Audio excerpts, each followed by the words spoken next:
Saya pengen tahu saat antum nih awal pertama kali belajar di mana? Pertama kita belajar di daerah Jawa di Habib Syekh Assegaf. Tapi bukan Solo. Ada Habib Syekh Assegaf bin Muhammad, keturunan dari Tegal. Kita belajar di situ awal kenal Maulid. Dari situ lanjut ke An-Nasyad. Di Ariyat ya khidmat, terus di Jakarta, terus Di Jakarta di mana? di Jakarta di Majelis Rasulullah pernah. Majelis Rasulullah tahun berapa itu? 2007 aku. Oh berarti bareng Habib Munzir.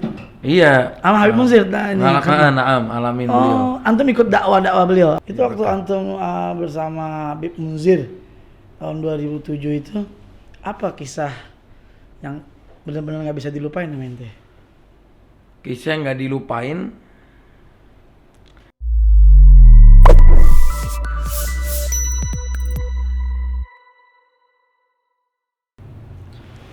Assalamualaikum warahmatullahi wabarakatuh. Kembali bersama saya Habib Abdullah bin Ja'far Assegaf di Haba Podcast. Ngobrol sesaat, semoga bermanfaat. Hari ini pemirsa YouTube channel Habib Abdullah, saya kedatangan tamu dari Hadramut, yaitu Ustadz Abdul Razak Ghazdi. Apa kabar Ustadz? Masya Allah, alhamdulillah. Kalau di Hadramut dari Cawang. Oh Cawang ya? Cawang. Oh iya. Hidungannya belum Hadramut. Baik Ustadz. Alhamdulillah bakhair Habib. Alhamdulillah gimana Habib? Baik, alhamdulillah sehat. Tadi nyasar. Waduh, mantep tawaf dulu. Tawaf dulu, alhamdulillah. Jazakallah khair. Udah berapa kali anak bisa andang antum, alhamdulillah hari ini bisa sempat. Alhamdulillah. Mudah-mudahan Allah berikan apa yang niat ente kabul hajat. Amin ya Allah, amin. Amin ya Allah. Anak pengen tahu saat antum nih awal pertama kali belajar di mana? Pertama kita belajar di daerah Jawa di Habib Syekh Assegaf. Tapi bukan Solo. Ada Habib Syekh Assegaf bin Muhammad, keturunan dari Tegal. Kita belajar di situ awal kenal Maulid. Dari situ lanjut ke An-Nasyad. An-Nasyad itu di Jogja, Melangi. Muridnya Mbah Ali Maksum, Kerapyak, Bib. Yang buat kamus Al-Munawir tuh, Bib. Oh iya. Kita di situ juga. Sebenarnya kita karena dulu ya sebenarnya banyakkan khidmat, Bib. Tapi khidmat. Ya, lebih ke khidmat. Kemudian dari An-Nasyad itu kita belajar ilmu alat. Karena Nahu sorof, Mriti, Alfiyah. Nah, itu terus kemudian dari situ saya lanjut lagi, Bib. Di situ lanjut ke Mambaul Ushulil Hikmah. Mambaul Ushulil Hikmah. Dari daerah Purwokerto. Itu apa namanya? SMA saya di situ, Bib. Oh. SMA. Terus kemudian apa namanya? Di situ lebih ke Thorigoh dia. Karena dia Thorigoh Syadiliyah. Kemudian dari situ saya apa namanya? Ke Bogor. Oh, sempat ke Bogor juga. Ke Bogor juga Habib Husin Mulahela. Habib Husin Gang 100. Habib Husin Mulahela bukan Habib Husin Gang Cepat. Ini Bogor, Ciapus. Iya, Habib Husin Mulahela ini apa namanya beliau yang di Cilandak situ ya? Ragunan. Betul. Di situ. Punya pondok pesantren di Ariyat Bogor. Di Ciapus, kaki Gunung Salak itu, Pondok Bitung. Berapa lama di situ? Kurang lebih sekitar 2 tahunan lebih. 2 tahun di situ. Banyak jamaah di situ. Di situ ya diantaranya kemarin yang sempat kemari Habib Alwi Assegaf. Itu sekamar juga sama kita di Habib Husain Mulahela, masyaallah. Jadi memang kita sering makanya kemana-mana ketemu aja, alhamdulillah Habib Alwi. Terus ya dari situ khidmat lah. Terus kemudian ke khidmat diantaranya muridnya Abi Ihya Ulumuddin. Salah satu cabang beliau, dan kita ngaji juga sama beliau di waktu-waktu tertentu. Kemudian khidmat, kemudian ke Ariyat juga pernah. Solo. Solo. Oh. Udah di Solo ya khidmat juga, banyakan khidmat kita. Di Ariyat di tempatnya di masjid itu? Di Masjid Ariyat. Nah, sekarang lagi hall nih. Iya, sekarang lagi hall nih, masya Allah, sedih banget. Kita makanya kepengen banget datang, tapi kan ya datang juga berkah. Kemudian kita nggak datang juga berkah, karena anjuran keluarganya kan begitu kan, yang maksudnya yang punya rumah kan undangan keluarga gitu kan. Kalau kita ujuk-ujuk kan ya nggak ini juga, tapi insya Allah semuanya berkah, yang datang berkah, yang nggak datang pun berkah. Yang penting punya hubungan, ta'alluq bihim daim wala zamfinahum kan gitu. Masya Allah. Punya hubungan. Terus dari Ariyat? Di Ariyat ya khidmat, terus di Jakarta, terus Di Jakarta di mana? di Jakarta di Majelis Rasulullah pernah. Majelis Rasulullah tahun berapa tuh? 2007 aku. Oh berarti bareng Habib Munzir. Iya. Sama Habib Munzir ini. Naam, alamin beliau. Antum ikut dakwah beliau apa gimana? Ikut dakwah hampir ya setiap malam juga ikut dakwah. Berarti kalau kemarin kan kalau anak tanya sama Habib Bagir kan beliau di akhir hayatnya beliau. Kalau aneh dari 2007 Habib. Dari 2007 sampai beliau wafat. Masya Allah. Beliau wafat. Berarti mungkin antum yang lebih banyak tahu tentang perjalanan Habib Munzir. Insyaallah ya sedikit lah Habib, insyaallah. Karena di mana tuh di Cikoko. Oh di Cikoko. Kita tinggalnya malah di Cikoko, di rumah beliau kadang kalau di bulan Ramadan tinggal di rumah beliau. Jadi Habib Hasan dulu, putranya Habib Munzir itu kadang-kadang kita yang nyimakin setoran hadis, setoran Quran. Karena disuruh beliau juga. Jadi suruh Habib tinggal di rumahnya terus sambil nyimakin juga hafalannya. Sedikit-sedikit lah. Kita sambil belajar juga insyaallah. Dari 2007 sampai wafat 2013. 5 tahun. Kurang lebih. Ikut perjalanan Habib Munzir. Itu di satu mobil kalau dakwah? Enggak. Di belakang? Enggak. Iya, kita khidmat aja.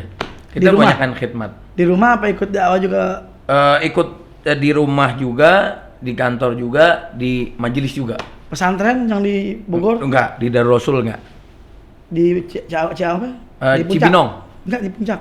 Oh, di Puncak. Oh iya, di Puncak. Kan sebelum itu kan tempatnya beliau pernah, cuma enggak lama ya? Enggak ngalamin beliau. Artinya alhasil beliau udah enggak, kalau Habib Bagir, Habib Ahmad baru tuh beliau. So, jadi khidmat saya kebanyakan yang pas di Jakarta aja. Oh, di Jakarta. Jadi ya banyakkan khidmat kita. Kalau kemudian ada orang-orang Hadramut apa segala macam kita ikut khidmat. Ya banyak orang Hadramut yang kita khidmat tuh di Sayyidil Habib Umar, kemudian Habib Ahmad Aidit, kemudian yang tadi Syahli Baharmi yang kita ajak ke Habib tuh, Nurul Mustafa. Jadi ya dari situ ya alhamdulillah. Oh, pertama kali yang ngajak Syekh Baharmi antum ya? Aneh Bib. Yang di Cawang itu. Jadi ceritanya tertibnya Syahli Baharmi kita ngatur Bib. Awal datang Syahli Baharmi ngubungin kita, udah tertib sama antum yang ngatur di Jakarta. Waduh, aneh bilang ya akhir lah udah, tapi aneh bilang seadanya ya Habib ya Syekh, aneh bilang majelis nggak terlalu gede gini segala macam, cuma nanti aneh bakal datangin ya akhir, yang penting tertib Jakarta antum yang pegang. Akhirnya nginep tuh Habib di rumah kita sekitar hampir mau seminggu lebih lah, 2 minggu lah. Beliau nginep ini segala macam, istirahat tempat kita, kemudian kita ajakin. Saya bingung nih kemana aja nih. Akhirnya kebetulan di Kampung Makassar ada majelis Nurul Mustafa. Saya bilang, ini ada majelis Habib, kira-kira mau hadir apa enggak? Udah hadir, bismillah. Tapi saya mau habarin dulu orang Nurul Mustafa. Udah bismillah, langsung jalan aja. Begitu. Karena di Kampung Makassar, kan kita kan di Cawang, Bib. Oh, di Cawang. Dekat. Nah, akhirnya dari situ ya udah kita ajak ya, alhamdulillah kan sekarang jadi hubungannya sama Habiban Hasan juga dekat ini segala macam. Itu waktu antum bersama Habib Munzir tahun 2007 itu apa kisah yang benar-benar nggak bisa dilupain sama ente? Kisah yang nggak dilupain di antaranya adalah saya nggak pernah kena marah, Bib. Nggak pernah kena marah. Itu orang yang lembut. Nggak pernah kena marah, iya. Dari selama itu tuh saya nggak pernah dimarahin atau diplototin atau nggak pernah itu. Kemudian lagi bahkan ada satu kisah yang mana waktu Habib Munzir itu masuk ke kantornya ke markas, tiba-tiba beliau masuk, kemudian kita kan baca wirid karena kebiasaan itu anak-anak yang ashabul khidmah itu wirid yang habis subuh itu diantaranya baca wirid yang dari Alif Lam Mim, wirid Syekh Abu Bakar Salim, kemudian wiridul Latif, kemudian Yasin, kemudian wirid Syekh Abu Bakar Salim, wirid Nawawi, kemudian baca hasbunallahu wa ni'mal wakil wa ufawwidu amri ilallah innallaha basirun bil ibad, itu gitu dibaca semua. Kemudian ini Habib Munzir datang. Pas datang mobilnya waktu itu Mercy. Terus datang kok nggak turun-turun, mobil tetap nyala. Jadi posisi musola itu anak-anak wirid itu di garasi, Beb. Di garasi. Jadi di garasi itu dulu dijadiin musola, tempat sholat gitu. Jadi garasi. Jadi kalau kebuka garasi mobil kan langsung begitu. Kok ini nggak turun-turun, kenapa gitu kan? Karena beliau kan orang disiplin, yang harus bukain siapa, yang harus pikiran saya apa yang lagi bukain tanggung jawabnya apa, ketiduran apa gimana. Saya samperin. Pas saya samperin, saya buka. Nah, beliau biasanya naruh handphonenya dulu masih Ego tuh, kayak Nokia yang dibuka begitu. Handphonenya taruh di pintu. Jadi saya buka, jatuh handphonenya. Handphone jatuh, prak aja, ke bawah. Iya pecah. Terus kemudian saya nyari-nyari pakai tangan, ternyata ke bawah mobil, nggak kena, pakai kaki akhirnya. Ya Allah, cuma nggak marah beliau, nggak marah, nggak maksudnya nggak, wajahnya nggak memerah, terus nggak marah, terus senyum aja, khairan insyaallah khairan. Jadi pengalaman saya nggak pernah saya ngelihat beliau marah. Marah dari wajah atau dari apa, saya nggak, insyaallah ke saya gitu indah banget itu, masya Allah. Jadi luar biasa lah. Apa yang pernah dikasih nasihat Habib Munzir ke ente? Ani izin dakwah diantaranya sama beliau juga. Izin dakwah. Izin dakwah. Ani izin dakwah. Anak kan dalam perjalanan anak tahu kan ya. Dulu juga anak di tahun-tahun 2007-an lah, 2000 sebelumnya malah. Sering datang ke Amunawar. Duduk di belakang. Terus Habib Munzir lihat anak dipanggil. Terus ada anak buahnya manggil, terus kita di belakang. Terus sempat juga dapat amanat dari Habib Hasan, tolong ente datang ke Majelis Rasulullah Habib Munzir. Ana hari Minggu ini Ana harus ke Solo malam Minggu. Tolong kasih tahu isi di tempat Ana. Ana sempat ngomong begitu sama Habib Munzir. Habib, ada amanat dari Akhi Hasan. Beliau malam Minggu ini pas banget hall nih. Nggak ada di majelis. Jadi kalau bisa antum yang isi, Ana yang gantiin Habib Hasan, tapi antum datang. Waktu itu beliau datang bareng Kiai Sa'dullah. Oke, Sa'dullah Pasuruan. Antum ada nggak tuh? Datang malam Minggu bareng Kiai Sa'dullah. Cuma saya enggak ini. Terus datang tuh malam Minggu. Kiai Sa'dullah cuma tahu. Tapi itu kan Kiai Sa'dullah dulu. Ya, Kiai Sa'dullah itu diantaranya awal Hadro Habib saya itu dari Kiai Sa'dullah. Oh. Yang punya dung. Itu dari Kiai Sa'dullah, Beb. Dari himahnya beliau itu Masya Allah. Kiai Sa'dullah datang ke majlis Mustafa juga dibawa sama Habib Munzir. Masya Allah. Perjalanan Habib Munzir nih luar biasa. Jadi antum apa tuh? Minta dakwah sama dia? Iya, izin dakwah deh. Izin diantaranya izin dakwah lah. Kemudian beliau izin dakwah, izinin. Tapi nggak boleh 3 tempat. Nggak boleh 3 tempat. Itu yang jadi saya nggak nanya karena seumur saya 5 tahun saya nggak pernah ngomong duluan. Pasti beliau ngomong duluan, terus kemudian baru kita sautin. Jadi kita nggak pernah ini dia aja kalau ini selama 5 tahun, dan selama 5 tahun kita disuruh nggak pernah nggak. Harus mau. Iya mau pasti udah. Apa namanya perintah-perintah beliau ada di antaranya? Nyuruh apa aja? Seperti apa? Dulu pernah suruh ngitung odol. Jadi dapat kiriman, ada odol, ada sabun, ada sabun cuci piring, apa juga banyak tuh. Banyak banget lah, bertumpuk sekian hampir 6.000 karton. Kita suruh ngitung tanggalnya, expirednya berapa jumlahnya, yang rusak berapa, yang masih bagus berapa, yang bisa dipakai berapa, terus dihitung plus tanggal itu kan ada ada tanggal-tanggalnya berapa aja. Sendiri apa bareng-bareng? Sendiri. Oh. Itu didikan tuh. Iya, sendiri. Teliti banget. Aduh. Saya bilang hari pertama ditanya gimana? Ya udah, hitung lagi. Udah sampai selesai hampir 2 minggu. saya itu nggak datang majelis, saya nggak kemana-mana, timbang makan istirahat tidur ngitung, makan istirahat ngitung, ribuan karton. Kita hitung, setelah dihitung ada perintah dari beliau, bagiin siapa aja yang mau. Oh. Orang Darul Rasul tuh pondoknya Habib yang Papua, silakan ambil. Dan lucu lagi Beb, lucu lagi anak-anak santri Papua itu yang awal-awal, masya Allah, itu karena di sana itu mungkin nggak ada odol gitu Beb. Dia odol tuh gampang habis. Dimakan. Jadi odol itu dimakan. Mungkin enak dikira permen, dimakan. Kok ini odol pada habis? Itu dimakan. Insyaallah. Ada lagi yang pernah, karena santri Papua dibawa kan nama beliau, sama termasuk beliau ada murid beliau Haji Ahmad Behaki. Itu kalau awal-awal yang dari Papua tuh yang mu'alaf, yang ini, yang bener-bener kampung yang nggak ada ini, diajak kalau menawar, ngilang. Ini kemana nih bocah nih? Cari-cari ini kalau ngawur itu gak deh. Ini kemana nih? Ini orang kemana dicariin? Kok ini? Naik pohon. Astaga. Perjuangannya itu Masya. Naik pohon doang, udah naik pohon. Subhanallah, karena ini banget gitu ya. Jadi odol dimakan, gampang habis. Nah, akhirnya dibawa ke sana dan nggak pakai hitungan. Bawa aja ke sana yang masih bagus. Dan anak-anak ashabul khidmah silakan yang mau ambil. Saya mikir gini, loh saya ngitung buat apa ya? Iya, didikan buat ente. Jadi saya mikir ke situ. Lah saya ngitung ngapain? Ya kalau memang mau dibagi di hati, cuma astagfirullahaladzim begitu. Terus tapi ada nggak? Oh sekarang nih. Iya sekarang.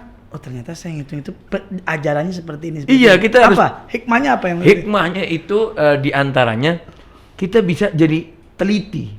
Begini. Jadi kita karena mungkin dulu kita kalau bahasa kampungnya aur-auran, Bib.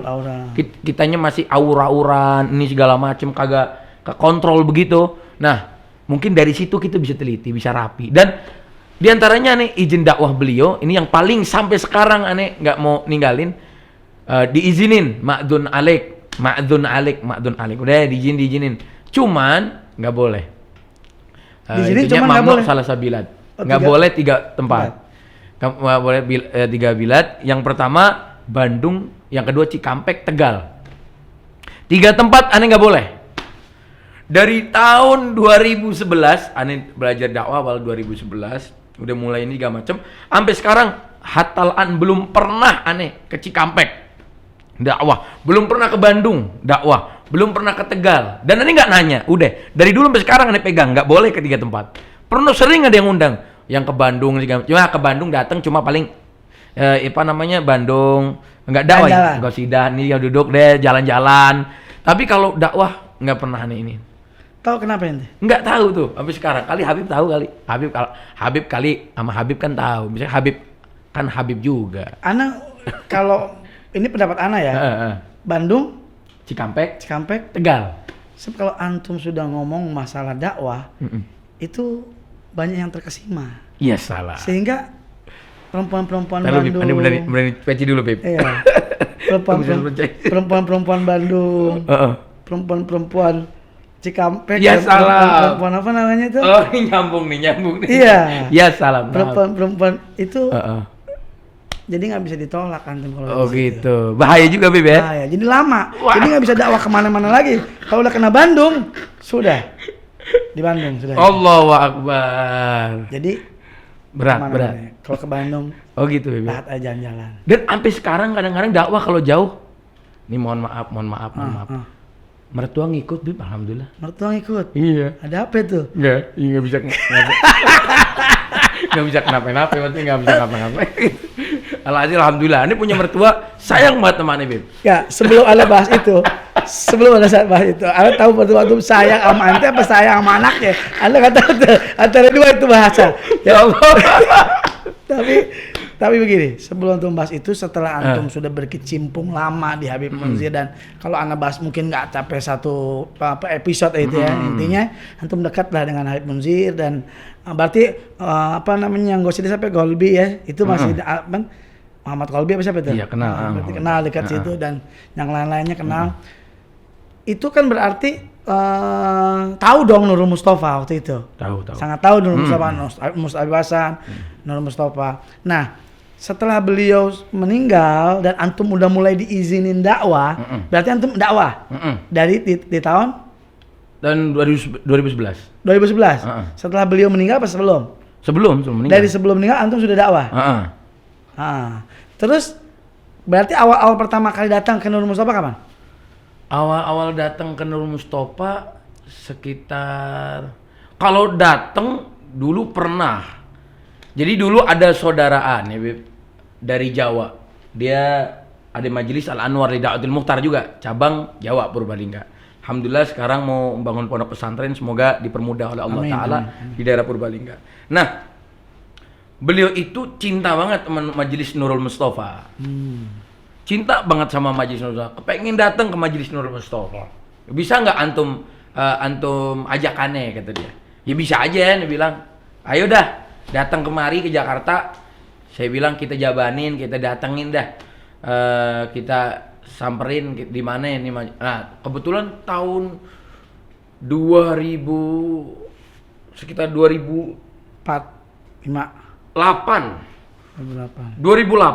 acaranya di Buaran. Oh, itu jalanan tuh. Oh, jalanan, Buaran yang pasar tuh, pasar tuh Buaran. Di Buaran tuh Majelis Nurul Mustafa, dan pas datang udah telat. Almarhum Habib Mustafa, ya Allah yarhamuh, beliau yang lagi baca Ya Arhamar Rahimin. Terus? Nah, beliau baca Ya Arhamar Rahimin. Ya karena mungkin dari kampung ya Beb ya, terkesima. Artinya terkesima, kok jamaahnya begitu besar, begitu ramai gitu. Jadi dia karena di kampung kan nggak gema dakwahnya nggak terlalu, kecuali akhir-akhir ini sekarang ini ya memang seperti Habib Syekh Az-Zahir apa juga macam kan gemanya besar. Tapi kalau memang kampung dulu dari tahun itu nggak terlalu besar karena medsos juga nggak terlalu besar. Akhirnya saya ajak di tahun 2008 itu. Kemudian dia kaget, kemudian senang juga, kok di Metropolitan ada majelis sebesar ini. Tapi antum bawa juga ke ini kan, kemana? Ke MR kan? Antum datengin ke MR iya, juga? datengin ke MR juga. Itu awal mula saya datang ke 2008 itu. Ke Nurul Mustafa itu? Nurul Mustafa. Setelah itu datang lagi apa enggak? Setelah itu setelah tahun 2014 tuh saya pernah hadir di masjid bukan Nasrul Minallah, satu lagi Mujtami'in apa ya? Oh, Mujtami'in. Nah, datang di situ. Iya, datang di situ. Terus iya pernah. Gosidah. Itu baca Gosidah tuh. Itu tahun berapa ya? 2014 kalau nggak salah. Nah, kemudian nggak berapa lama kita intinya hubungan lah lewat medsos itu sama Habiban Hasan.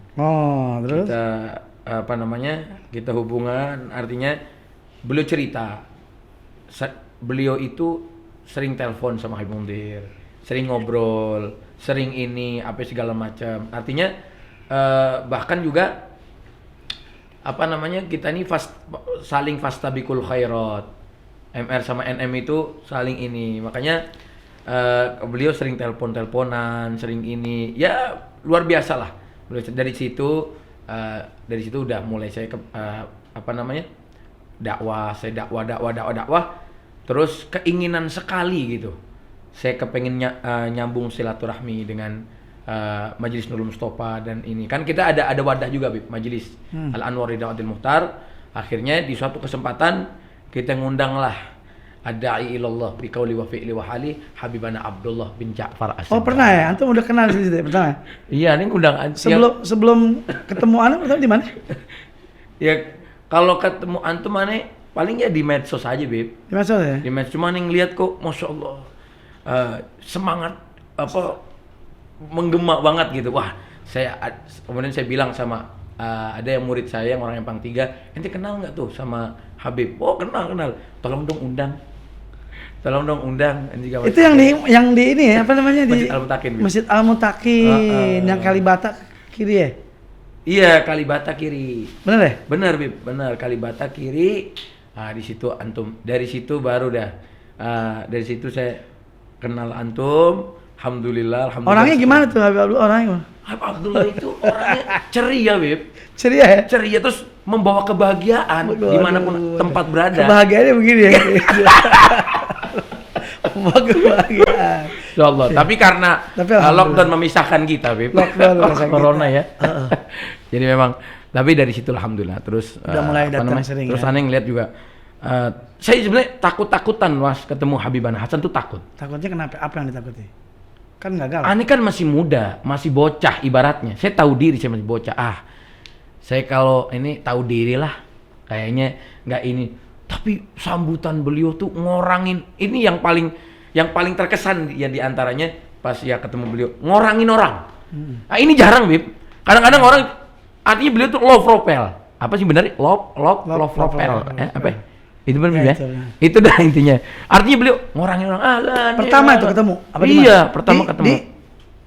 Pertama ketemu. Bukan lagi dakwah ya, maksudnya ketemu. Pertama ketemu kan di Burdah kalau tidak salah. Oh Burdah, datang Burdah.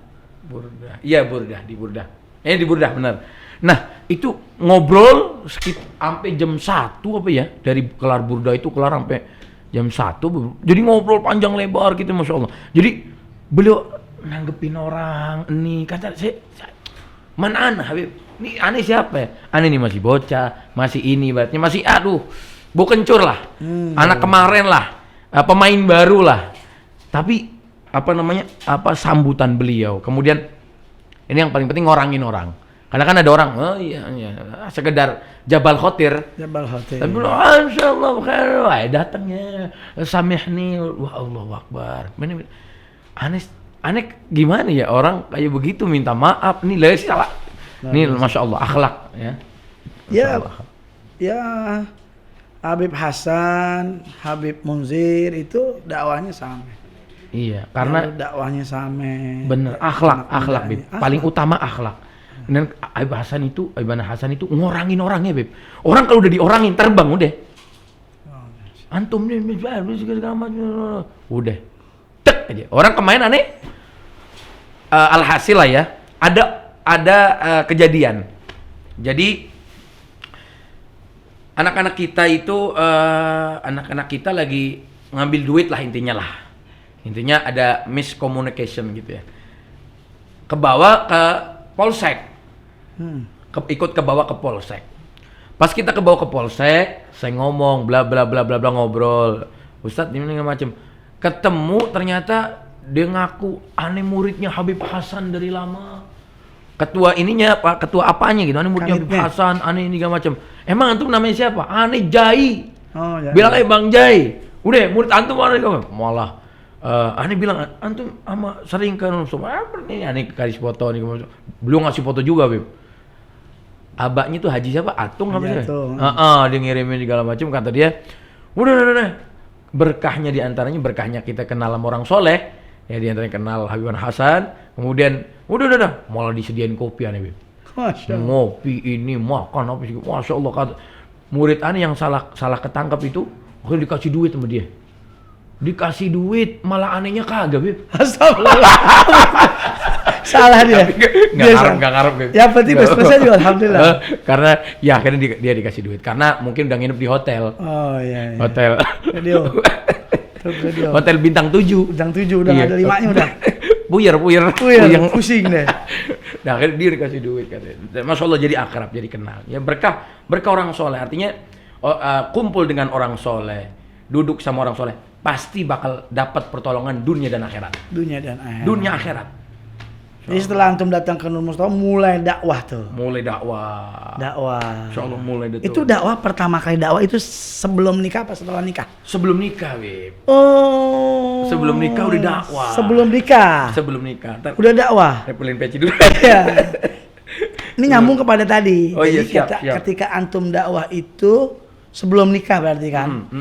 Berapa tahun setelah dakwah antum nikah? 2016. 2016 jadi 12, 13, 14, 4 tahun. 4 tahun baru nikah. Jadi setelah dakwah 4 tahun Ternyata tidak kuat juga dan diharuskan untuk menikah. Ya itu mencari yang terbaik. Dan alhamdulillah nemu apa? Dapat. Oke, jadi dia orang mana? Tadi mertuanya sayang banget sama. Sayang banget, Beb. Alhamdulillah. Setiap dakwah didampingi. Dia setiap dakwah dampingi jauh apalagi, Beb. Alhamdulillah. Kalau jauh apa lagi? Allahu Akbar. Kalau ke Bandung belum pernah dakwah. Belum pernah. Bahaya itu. Tapi Bandung pernah waktu itu. Ada satu pondok pesantren terbesar di daerah Bandung dan sekitarnya. Nurul Falah atau apa, pondok Quran ribuan Beb muridnya. Ada beliau namanya putra kiainya namanya Ustadz Nawawi. Ustadz Nawawi itu kemudian kita datang ke Bandung sama Syahli Baharmi. Mertua ikut juga. Mertua ikut? Ke Bandung ikut. Kalau mertua ikut berarti hari mente? Enggak ikut. Mertua yang ikut? Mertua yang ikut. Yang laki? Yang laki. Oh, dan beliau saking cintanya kepada ulama, rela nyupirin. Luar biasa. Rela nyupirin Syahli Baharmi waktu itu. Kita datang, kita pun enggak ceramah, enggak ini apa cuma qasidah aja. Kita enggak berani dah. Sampai sekarang ini enggak berani, Beb. Emang ada amanatnya begitu ya? Iya.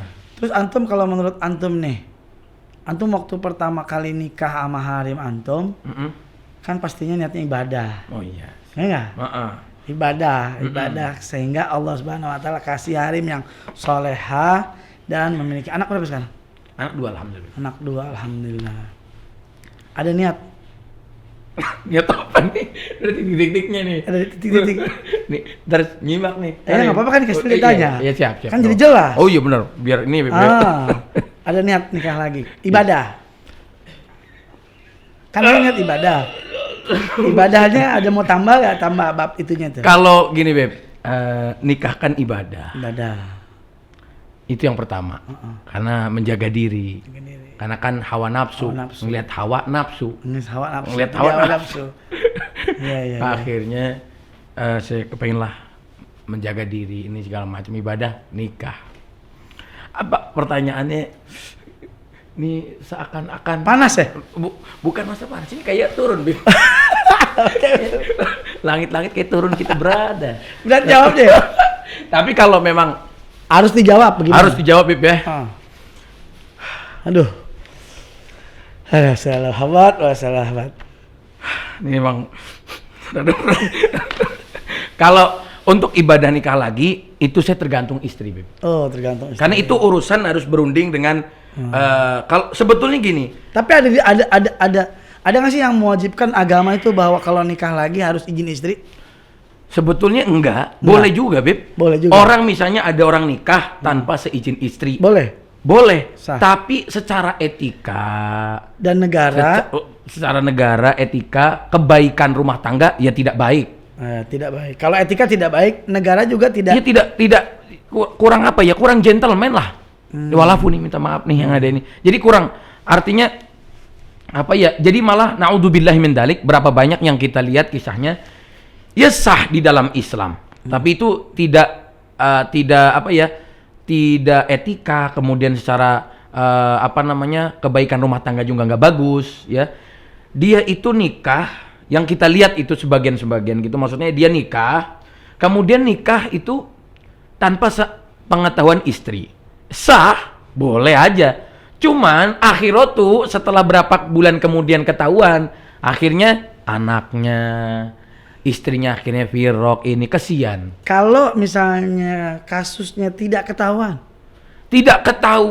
ya mungkin itu, tapi sih kalau kata saya pasti ketahuan. Iya sih. Di zaman sekarang media sosial. Di zaman sekarang apalagi medsos. Oh, pasti udah sekarang perempuan sekarang pintar. Bahkan dia tuh perempuan itu sama laki-laki itu di dalam psikologis kurang lebih pintar perempuan, dan lebih banyak otaknya bekerja itu perempuan. Perempuan itu sehari mulai nih. Sudah mulai condong ke perempuan. Iya. Jadi kalau perempuan itu satu hari itu kalau dikalkulasikan kata-katanya itu sehari itu 24.000 sampai 50.000 kata-kata yang keluar. Perempuan. Laki-laki cuman 4.000 sampai 6.000, Beb. Berarti kalau kita ngomong satu, perempuan berarti ngomongnya berapa tuh? Lah kan kita kadang-kadang nanya. Berarti 24.000? Iya. sampai kita 6.000, 24.000 sampai 50.000. 50.000, kita cuma 6.000. 4.000 sampai 6.000. 4.000 sampai 6.000.